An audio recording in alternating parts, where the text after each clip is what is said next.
এখন আসি যে ফজর নামাজ কেমনে পড়বো, আমি চারটা বিষয় বুঝাই আপনাদের। প্রথমত আলটিমেটলি আমাদের যুবক ভাইরা আছেন, তারা কি করি, এখন যে স্মার্টফোনের যুগ না, মনে করেন ইউটিউব আর ফেসবুকে স্ক্রল করতে করতে একটা বাজে যায়। তো আপনাদের কাছে আমার প্রশ্ন, একটার সময় যদি কোনো বান্দা ঘুমায়, চারটির সময় ফজর নামাজ পড়া সম্ভব? সম্ভব? কখনোই সম্ভব। যে কিয়ামতের ময়দানে এত ভয়াবহ অবস্থায় সবার আগে নামাজের হিসাব হবে, এই জন্য শয়তান আমাদেরকে সবার আগে নামাজেই ধোঁকা দেয়। কারণ আল্লাহর সাথে সে চ্যালেঞ্জ করছে না যে আমি আপনার বান্দাকে, আদম সন্তানকে জাহান্নামে নিয়ে আসার।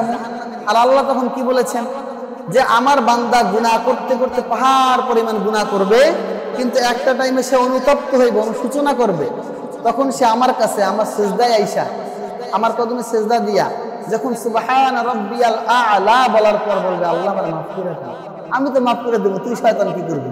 কি বুঝলেন?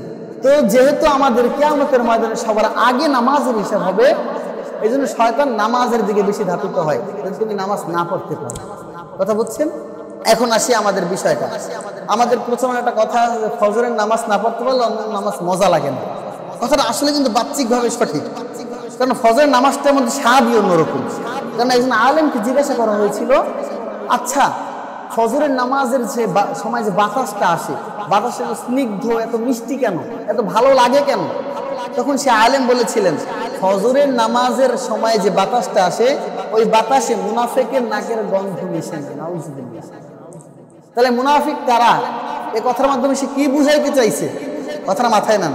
মুনাফিক কাদেরকে বুঝাইছে? আশা করি বিশ্লেষণ করে বোঝানোর কোনো প্রয়োজন নাই। যে ফজরের নামাজের আজানের পরে যে বাতাসটা আসে, বাতাসটা এত মজা লাগে কেন, মিষ্টি লাগে কেন? বলেছেন যে মুনাফিকের নাকের গন্ধ মেশে না, এই জন্য ফজরের নামাজের আজান নামাজটা বা ওখানে বাতাসটা খুব স্নিগ্ধ, অনেক মিষ্টি, অনেক ভালো লাগে। বুঝতে পারছেন আশা করি? আর অন্য বিষয় আমি বুঝাবো না। দ্বিতীয় বিষয়টা কি, যে ফজরের নামাজ না পড়লে অন্য নামাজ মজা লাগে না। আমার অনেক মা বোনরা আছেন কিংবা অনেক বাবাজিরাও আছেন, যে ফজরের নামাজ না পড়তে পারলে অন্য নামাজ পড়েনি না, আগামী দিন থেকে ফজরের নামাজ থেকে শুরু করবো। এটা একটা শয়তানের ধোঁকা। কেমন? যে আপনাকে শয়তান ফজরের নামাজের সময় অনেক অসওয়াসা দিয়া আদর সোনা বাবুকে ঘুম পড়ায় দিয়েছে, আপনি ফজরের নামাজ পড়তে পারেন নাই, তার মানে কি আপনার মধ্যে এই ইন্টেনশনটা ঢুকাই দিছে যে ও যদি ফজরের নামাজটা না পড়তে পারে তাহলে অন্য কোনো উক্ত পড়বে না। ওর সাথে চুক্তিবদ্ধ হয়েছে আমার। কারণ আমি অন্য টাইমে দেখছি ফজরের নামাজ না পড়লে সে অন্য নামাজ পড়ে না, পাঁচ ওয়াক্ত নামাজ এক ওয়াক্তও পড়বে না। তাহলে কি আরে ফজর নামাজটা আগে আঘাত করি নাকি? তো আপনারা যারা ফজর নামাজ পড়তে পারতেছেন না যে কোনো কারণবশত, তারা অন্য নামাজ কিন্তু ভুলে ছেড়ে দিয়ে না। ফজরের নামাজের সব ফজরের নামাজের জায়গায়, জোহরের নামাজের সব জোহরের নামাজের জায়গায়, এশারের নামাজের সব এশারের নামাজের জায়গায়। কথা বুঝছেন? কিন্তু আমাদের বাহ্যিক চোখে দেখা যায় যে ফজরের নামাজ না পড়লে অন্য ওয়াক্তে মজা লাগে না। কথা বুঝছেন? এখন আসি যে ফজর নামাজ কেমনে পড়বো, আমি চারটা বিষয় বুঝাই আপনাদের। প্রথমত আলটিমেটলি আমাদের যুবক ভাইরা আছেন, তারা কি করি, এখন যে স্মার্টফোনের যুগ না, মনে করেন ইউটিউব আর ফেসবুকে স্ক্রল করতে করতে একটা বাজে যায়। তো আপনাদের কাছে আমার প্রশ্ন, একটার সময় যদি কোনো বান্দা ঘুমায়, চারটির সময় ফজর নামাজ পড়া সম্ভব? সম্ভব? কখনোই সম্ভব না। বিশেষ করে যুবকদের সম্ভব না। আপনারা যারা বৃদ্ধ আছেন তাদের ঘুমেই ধরে না, সারা রাত ফজর খায় না, আপনাদের বিষয়টা আলাদা। আমরা যারা আছি আমরা ঘুমের বসেই থাকে না। আপনারা অনেক যুবকদেরকে জিজ্ঞাসা করবেন যে পাঁচ ওয়াক্ত নামাজ পড়া হয়, বলবে হ্যাঁ 4 ওয়াক্ত মোটামুটি হয়, কিংবা ফজরের নামাজটা কাজা হয়। কেন কাজা হয়? তখন এই উত্তরটাই আসে যে আমি ঘুম থেকে উঠতে পারি না। বিষয়টা এরকম না? আমি কি করতে পারি না? ঘুম থেকে উঠতে পারি না। কেন? এখন আসেন কেন উত্তরটা দেই। যে আমি যদি রাত্রে অনেক রাত পর্যন্ত ফোনে কল করি, ফোনের থেকে মোবাইল থেকে একটা মানে নীল একটা আলোক ভর্তি আসে, ওই নীল আলোর কারণে আমাদের যে ঘুমানোর জন্য যে হরমোনটা দরকার, সেই হরমোনটা নষ্ট হয়ে যায়। খেয়াল দিয়ে মোবাইল টিপলে মোবাইল থেকে একটা নীল আলোক ভর্তি আমাদের চোখের ভিতরে ঢোকে, অন্যদিকে কোনো আলো নাই, অন্ধকারে তো হুইয়ে মোবাইল টিপি নাকি। তো ওই যে মোবাইল থেকে নীল একটা আলো আমার চোখের ভিতরে ঢুকছে, সেখান থেকে আমার ব্রেনে আঘাত করছে, ব্রেনে আমাদের ঘুমের জন্য যে এই হরমোনটা প্রয়োজন, ওই হরমোনটা নষ্ট হয়ে গেছে, তাহলে ঘুমাইবে নিজে। কথা ঠিক না? বা ওই স্কোডাউন করতে করতে করতে যখন ক্লান্ত হয়ে গেছি, 1টা বাজছে কিংবা 12টা বাজে, তখন ঘুমিয়ে গেছি। এখন আসি মাসালার বিষয়ে। নবী করিম সাল্লাল্লাহু আলাইহি ওয়াসাল্লাম, আমরা তো তার অনুসরণ করি নাকি? সে আমাদের আইডল। কথা, সে আমাদের আইডল না? সে যে সিস্টেম, যে পন্থা, যে ওয়ে দেখায় দিয়ে গেছেন, আমরা ওই ওয়েতে চলব।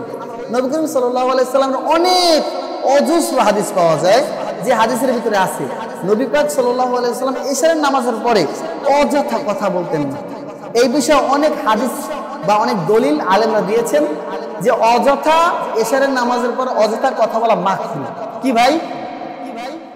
কিন্তু আমরা এশারের নামাজের পরেই সব কথা শুরু করি ইনশাআল্লাহ। রাত্র 12টা বাজে যায়, ঠিক না? রাত্র 12টা পর্যন্ত কোনো অপ্রয়োজনীয় কথা নেই, যেটা আমাদের রাষ্ট্রের জন্য, আমাদের সমাজের জন্য, আমার ফ্যামিলির জন্য কিংবা আমার নিজের জন্য প্রয়োজনীয় কোনো কথা নাই, ফালতু কথা। এর পোলায় কি করছে, ওর মাইয়ায় কি করছে, এই কাহিনী কোথায় কি হয়েছে, বাজারে আজকে কি করছে, কথা বলে এই কথাগুলো বলি না। এই যে অপ্রয়োজনীয় মানে একেবারে ফালতু কথা, এগুলো বলতে বলতে রাত্র 12টা বাজে ফেলি। তারপর 12টার সময় যাই বিছানায় শুই, শরীরটা সারাদিন কাজ করার পর ক্লান্ত, ওই সময় চাড়াই মারলাম। এইগুলো দুইটা বিষয় নিয়ে এখন যে ঘুম দিছি 12টার সময়, ফজরের আজান দিতেছে, আসসালাতু খায়রুম মিনান নাওম জীবন সাহেব কইছে কিংবা মুয়াজ্জিন সাহেব কইছে, আমার কানেই আসে। এখন আমার করণীয় কি? আমি 4টা বিষয় আপনাদেরকে বুঝাবো, এই 4টা আপনারা মাইনে চলে ইনশাআল্লাহ তাআলা ফজর নামাজ 5 মানে সারা জীবন পড়তে পারবেন। 1 নাম্বার, ফজরের নামাজ পড়ার জন্য 1 নাম্বার বিষয় হলো সবার আগে ঘুমাইতে হবে। কি? সবার আগে। আমরা কি করি, দিয়ে একটা অ্যালার্ম দিয়ে ঘুমিয়ে যাই, কিন্তু অ্যালার্ম দেওয়ার পর ফোনটা কানের কাছেই থাকে বা আমাদের হাতের নাগালেই থাকে। কথা মনে মিলতেছে না? কথাগুলো আমার মেলে কি না? হাতের নাগালে ফোনটা, অ্যালার্ম বাজছে, ফোনটা টিপ দিয়ে আবার ঘুমিয়ে গেছি, 5 মিনিট পরে উঠি, এই 5 মিনিটের সুবে সাদে পেয়ে যায়। এটা আমরা মুরব্বীরা যারা ফোন ইউজ করে তারাও সেম কাজটা করি।